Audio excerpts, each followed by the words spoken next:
Buenas tardes, Consejo, buenos días a todos, a todas.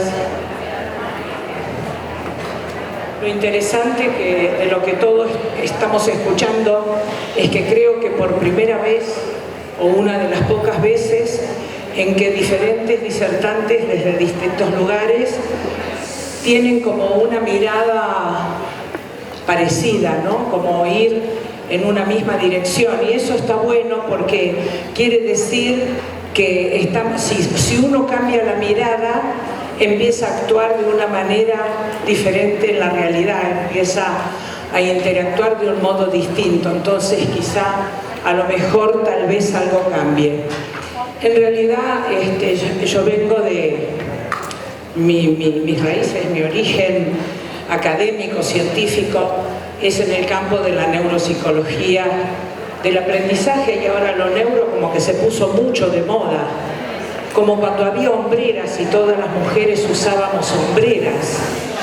Entonces ahora se habla mucho de neuro, y en realidad a la escuela, a los espacios académicos no van los cerebros, van las personas, no van los hígados, no van los corazones, los estómagos, van las personas.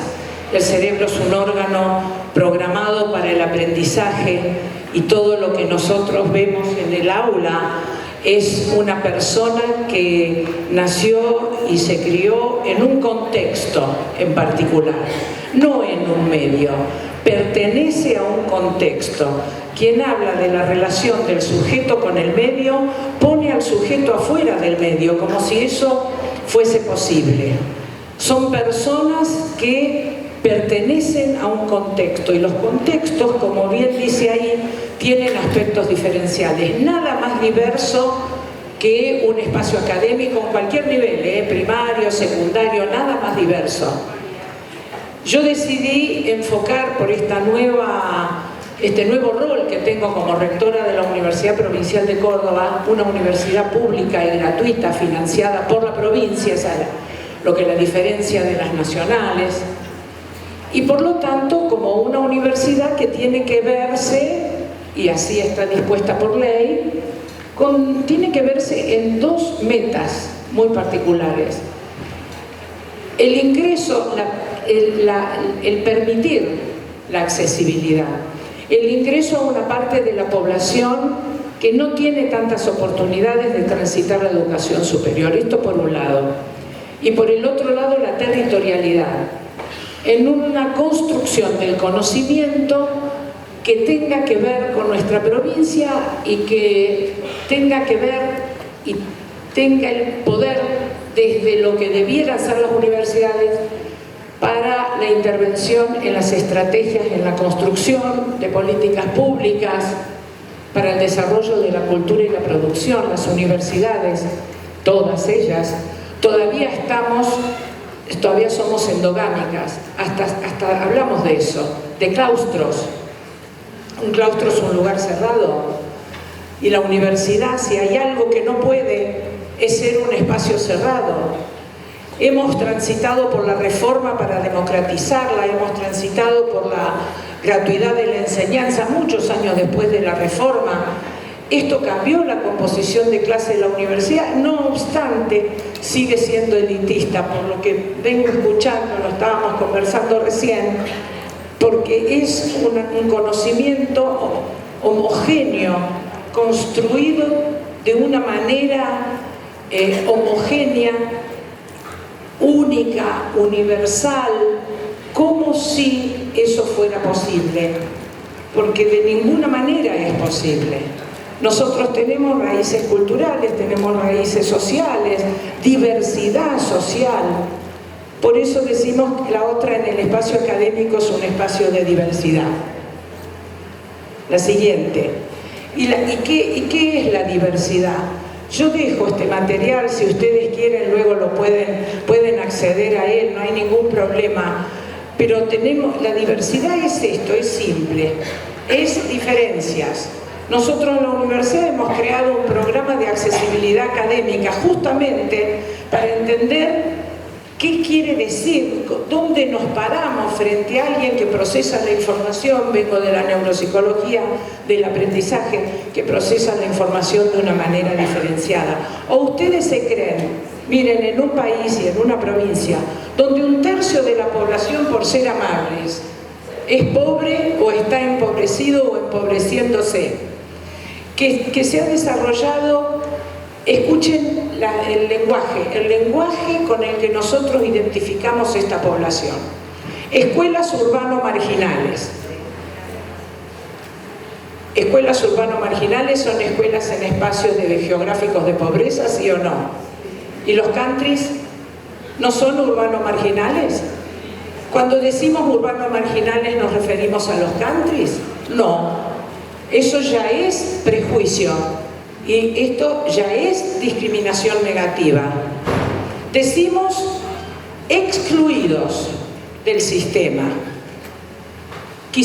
Nacieron un día y dijeron, che, ¿saben qué? Me pinta excluirme del sistema. Nosotros con mi familia nos vamos a excluir del sistema y chao. Se identifica a la persona como excluido del sistema como si hubiera sido una decisión del grupo poblacional. Han sido excluidos. Entonces entendamos qué los excluyó, qué fue lo que hicimos para que no estén incluidos en el sistema. Excluidos del sistema. Vulnerables. Es la población vulnerable. ¿Vulnerable? Yo los invito a vivir 24 horas en ese lugar, en esos barrios, como se dicen, villas de emergencia. Una emergencia se resuelve, ellos están en la villa permanentemente. 24 horas. Dormir allí, bañarse ahí, ir al baño ahí, comer ahí, vestirse ahí. 24 horas. ¿Son vulnerables? ¿Tienen una fortaleza? ¿Están vulnerados en todos sus derechos? Sí, bueno, pero no vamos a decir por nación vulnerada, porque si es vulnerada la vulneré yo. Entonces es vulnerable. Trampas semánticas, trampas del lenguaje que muy bien dijeron recién que los niveles de representatividad los ponen en un lugar tramposo porque no es así. Y el peor chiste, el más negro, el de más humor negro, es el nini. ¿Ustedes escucharon hablar de los nini? Resulta que son excluidos del sistema. No pueden trabajar, no tienen trabajo. 44% de la población es negro con trabajo informal, si se puede llamar trabajo. No consiguen trabajo, están excluidos del sistema y después los definimos como nini. ¡Ah, qué lindo! Nosotros producimos el fenómeno, le ponemos un nombre, todo maravilloso. Ni estudian ni trabajan, pero no decimos están sin estudiar, están sin trabajo. Los definimos, son los nini. No nos tenemos que permitir esto, nosotros somos educadores.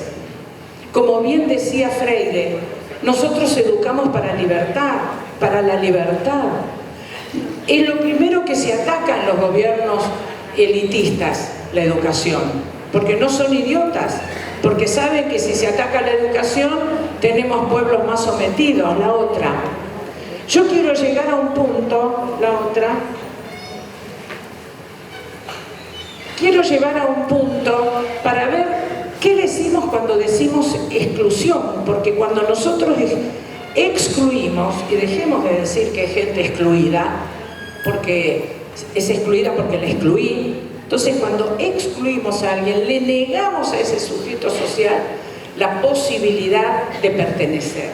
Y si no tiene posibilidad de pertenencia, no tiene pertinencia, no tiene identidad, no le permitimos una construcción de una identidad proactiva con las herramientas que pueda tener para acceder a su desarrollo personal, social. Es negar la condición del ser humano, lo excluimos. Es urbano marginal, vulnerable, ni un desastre, un asco. No tenemos forma. ¿Y qué querés? A veces dicen los docentes que tienen 40 chicos en un aula, todos diversos. ¿Y qué querés? No piensan. No piensan. Yo les voy a contar una sola anécdota. como docente, como coordinadora de una escuela que tomaba niños urbanos, marginales, de zonas empobrecidas. Contextualizarle los problemas matemáticos, no le hables de algo que no sabe, que no entiende, que no vivió. Muy bien, regla de 3 simple. Si una persona construye una pared en 3 días, ¿cuánto van a tardar 3 personas? Está mal, dice un chico, eso no es posible. Sí, pensá, le dice, vos pensá lo que te digo. Construye una pared en un día, ¿cuánto van a tardar 3 personas? Dice, pero si lo llaman a mi papá, la va a construir en un par de horas nomás. ¿Quién no entendió? ¿Quién es el que no entendió lo que es contextualizar? ¿Cuáles son las consecuencias? Como este material lo dejo, yo quisiera que reflexionemos sobre algunos ejes que son los fundacionales de este pensamiento. La otra, la consecuencia peor es el ocultamiento. Miren, el ocultamiento nosotros lo hemos visto, porque en la universidad, a través de la Secretaría de Extensión y del Centro Universitario de Estudios Sociales que hemos creado justamente para transversalizar en las 4 facultades que tenemos las problemáticas sociales y que los estudiantes no estén en un termo, el ocultamiento es la forma, es la consecuencia más directa y devastadora de la no pertenencia, más devastadora de la no identidad. No habla. Vienen a veces los padres a la reunión de padres, no dicen nada, no sabés lo que piensan, no hablan, no están acá. ¿Y qué van a decir si lo que tienen para decir no es, y por el momento no va a ser escuchado, a menos que haya un docente comprometido? Gracias a todo el cosmos, los santos y el charter de religiones que querramos convocar, todavía existen los docentes. Porque si no, esto sería como muchísimo peor. Pero es hora que el sistema educativo esté incluido en esta sociedad que se fue desarrollando con estos péndulos neoliberales y más o menos populistas y más o menos... El que pierde siempre el pobre. Lo único que aumenta es la pobreza con todo esto. La otra, ¿es exclusión versus inclusión? ¿Debemos hablar de inclusión o la inclusión es otra trampa semántica? ¿Desde qué lugar yo digo que la Universidad Provincial de Córdoba es inclusiva? Si yo uso esa expresión, quiere decir que nosotros en la universidad tenemos los saberes, ¿no? Y permitimos la inclusión de la población de estudiantes que quieran compartir con nosotros esos saberes. O sea, incluir es ponerse en un lugar donde permito al otro que ingrese. Nosotros no estamos conformes con este criterio y hemos adoptado una especie de consigna que es universidad abierta. Dice, bueno, pues lo mismo, universidad abierta para que entren. No, universidad abierta para permitir cada vez más, porque las universidades siguen siendo elitistas, serán gratuitas. Trabajaremos en la Conferencia Regional de Educación Superior para decir, y hemos ganado eso, que no es un privilegio, es un derecho, y los estados tienen que ser garantes de ese derecho, no obstante es elitista. Porque si bien por ahí se puede ingresar, no se puede permanecer por muchos motivos, económicos, personales, sociales. Nosotros estamos hablando de una universidad abierta para salir, para conocer la realidad del contexto al que pertenecemos, porque pertenecemos a un contexto social, cultural. Es distinto, no es igual, no podemos tener un espacio, una unidad curricular que sea uniforme para todos. Nosotros tenemos que pensar la diversidad y poder dialogar con ella y saber que hay saberes que nosotros no tenemos en cuenta y que sí tenemos que conocer, y no hay otra forma que ir a estos espacios de la nueva mirada de la extensión universitaria. No salir hacia afuera con cursos que nosotros damos, salir hacia afuera para conocer y trabajar junto con grupos sociales la posibilidad de un entramado de capacitación continua, severa de desarrollo y de inclusión de factores culturales. La otra,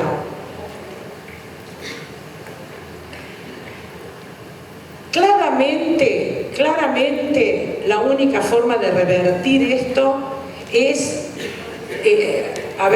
en algún momento se habló de ruptura epistemológica. Althusser, años 60, yo vengo de ahí, ustedes se verán. Participé en el Cordobazo, soy casi una pieza histórica, ¿vieron? Participé en el Cordobazo. ¿Saben qué? En el Cordobazo, que era una verdadera gesta obrero-estudiantil, estudiantil-obrera, pasaba una cosa muy romántica, porque nosotros marchábamos y venía la policía montada, entonces nos parábamos y cantábamos el himno. Y entonces la policía hacía la veña, se quedaban parados, nosotros seguíamos marchando y fíjense, ¿no? Qué romántico, hoy qué himno ni himno, la policía no, pero eso era lo que pasaba, una gesta de articulación, en donde todos estábamos incluidos. No se hablaba de una población, otra población. Entonces se revierte con una ruptura epistemológica, pensarnos desde otro ámbito del conocimiento.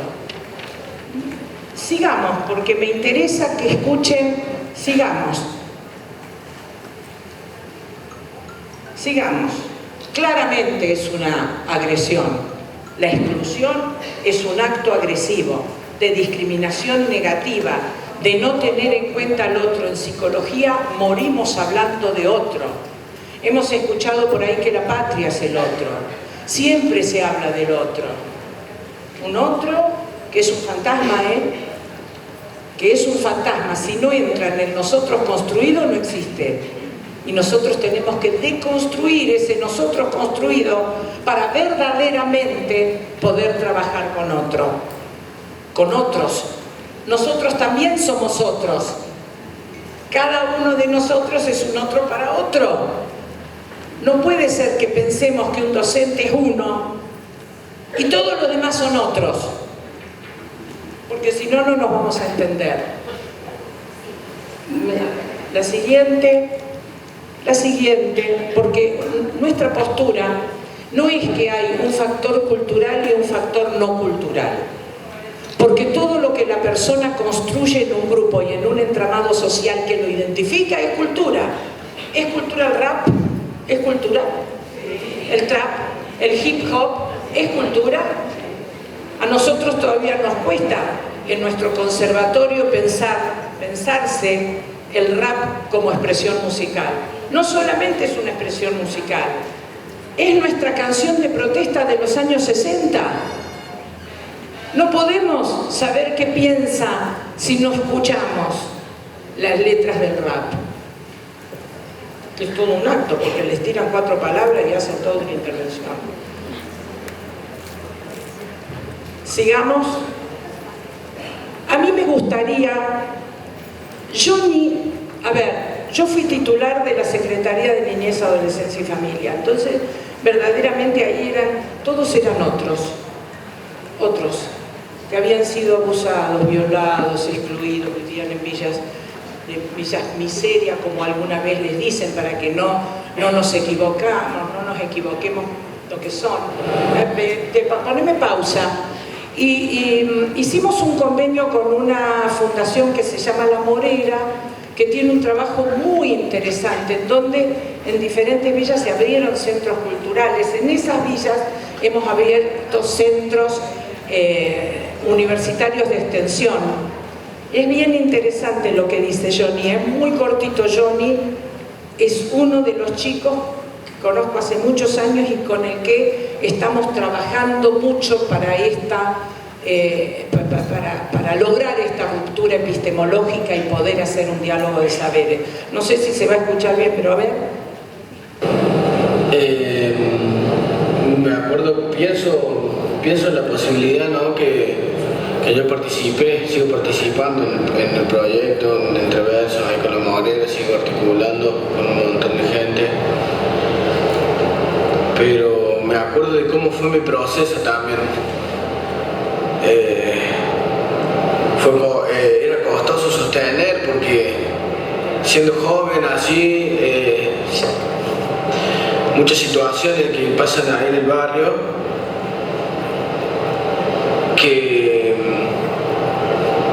nunca o sea, son pocos los que terminan en secundaria siempre. Entonces a causa de eso ya tienen que salir a buscar laburo, hay un abandono, hay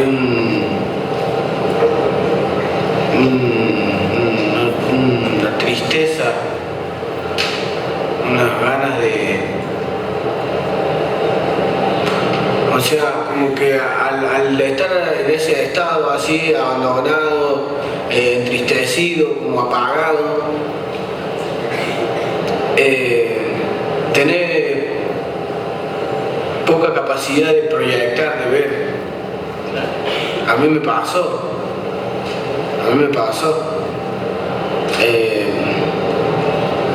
No, o sea, pensar que llegar hasta los 18 y cumplir los 18 y la vida sigue, y por ahí cuando sos joven, qué sé yo, llegar a los 18 ahí en el barrio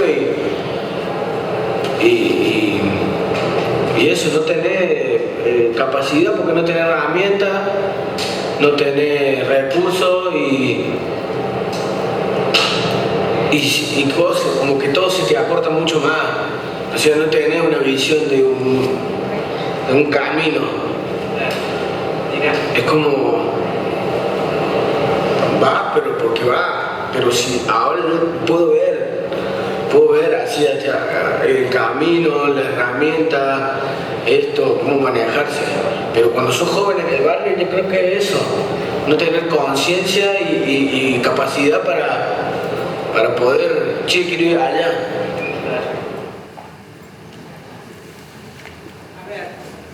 A ver si no tenemos que aprender de todo lo que dice Johnny.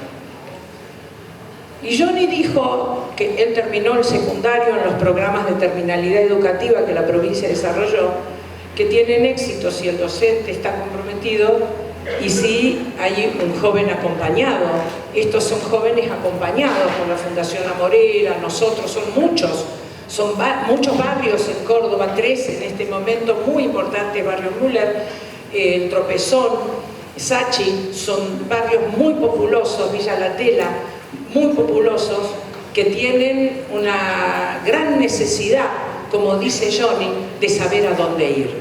Entonces dice, en el aula hay el docente que viene, habla lo que él preparó y se va, ni te mira, no sabe ni cómo te llamás, y hay otros que sí, que te escucha. Entonces, este diálogo, a esto nos referimos cuando hablamos de diálogo de saberes. A ver, la siguiente, a mí se me ha hecho un lío, como siempre, con las nuevas tecnologías. No. Universidad incluida, Rime. Universidad incluida. Son 3 placas, es poco.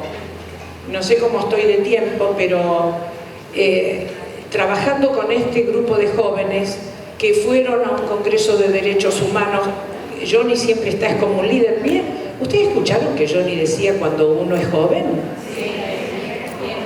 Johnny tiene 22 años. Claro, cuando sos joven, él tiene 22. Cumplís 18 y alguien dijo que a los 18 ya sos mayor de edad y seguís porque seguís. No sabés a dónde vas. Cuando sos joven nacés así. Entonces, no. ¿Eso es universidad incluida? Así se llama No. No veo nada tampoco. No se van a creer que yo soy muy... Ahora me caigo como... No quiero mencionar.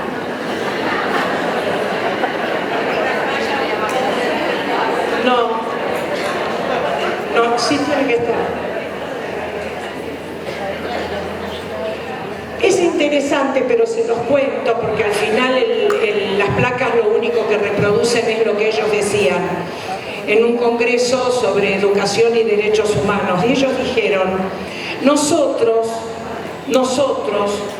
hemos entendido que no vamos a hacer lo que nos dicen que somos. A ver, no vamos a hacer lo que nos dicen que somos, porque no somos drogadictos, no somos choros, no somos sucios, no somos violentos. Nosotros vamos a hacer lo que nosotros queremos ser. Y tenemos que encontrar la forma de hacerlo que no nos engañen. No somos lo que nos dicen que somos. A mí me gusta ir a estudiar, porque conozco otros saberes. Miren, me lo sé como de memoria, por golpes emocionales, ¿no? La neuropsicología sabe que la memoria se consolida por los impactos emocionales, positivos o negativos, se consolida con los impactos emocionales. y la educación no está atada, el impacto emocional no queda nada. Nosotros tenemos nuestros saberes, tenemos nuestros conoceres, y a nosotros nos gusta que nos escuchen y también aprendan de lo que nosotros tenemos para decir. Y esto, ese nosotros es un nosotros identitario. Cuando uno pasa por una villa y ve un Johnny morochito y tatuado, se corre. Él sabe lo que es eso, sabe lo que es subir al bondi, como dice él, y que cambian la cartera de mano. Saben, en la Universidad Provincial también roban blanquitos, de ojos celestes. El otro día entraron a un aula, se llevaron todas las mochilas. Pero son ellos los sospechosos porque son niní, porque son excluidos, porque viven en barrios urbanos marginales. Cuando yo hablo de ruptura epistemológica, a eso miren, lo estamos trabajando muy fuertemente en la universidad. Hay una pareja de bailes que es fantástica, que yo digo que el pibe es como Julio Boca, que aceptó presentar un proyecto en los barrios y está yendo con el baile a los barrios, que qué le van a contar de manejo del cuerpo a los hip hoperos. ¿Ustedes vieron a los hip hoperos? Aprenden cualquier cosa, tienen una capacidad de entregarse con su cuerpo al espacio que es maravillosa, es milagrosa. Entonces fue el cuerpo de baile. Fuimos con la escuela de teatro, vamos yendo a la escuela de Pampa de Achala, donde hay 14 chicos que viven de la pensión del abuelo. 14 chicos en medio de la Pampa de Achala, que es un páramo enorme, donde hay gente y cóndores. Y la gente suele decir es la nada misma. ¿Qué va a ser la nada misma? Y ahora vamos con la escuela de turismo a que estos pibes puedan ser guías, puedan recibir turistas, porque es iniciático ir a La Pampa. Yo se los aconsejo. Altas Cumbres, Pampa de Achala. Con eso vamos a ver con qué podemos interactuar. Es bastante más largo, yo lo dejo ese material. Lo único que quería en este tiempo es quizá producir algún impacto hacia la ruptura epistemológica, la deconstrucción de nuestros paradigmas, y que de aquí en más, cuando ustedes digan urbanos marginales, no lo digan. Una escuela que está en los barrios pobres y que se las tiene que ver con esto, lo otro, lo demás allá. No digan excluidos, los hemos excluido, no son ni y no son vulnerables. Animémonos a decir, miren, y lo digo desde un cargo de conducción en una universidad, están vulnerados en todos y cada uno de sus derechos. Johnny lo dice con claridad. Y nosotros los tenemos que escuchar a los Johnnys, pertenecerles, dialogar, abrir el espacio y aprender. Gracias por la invitación, Marco.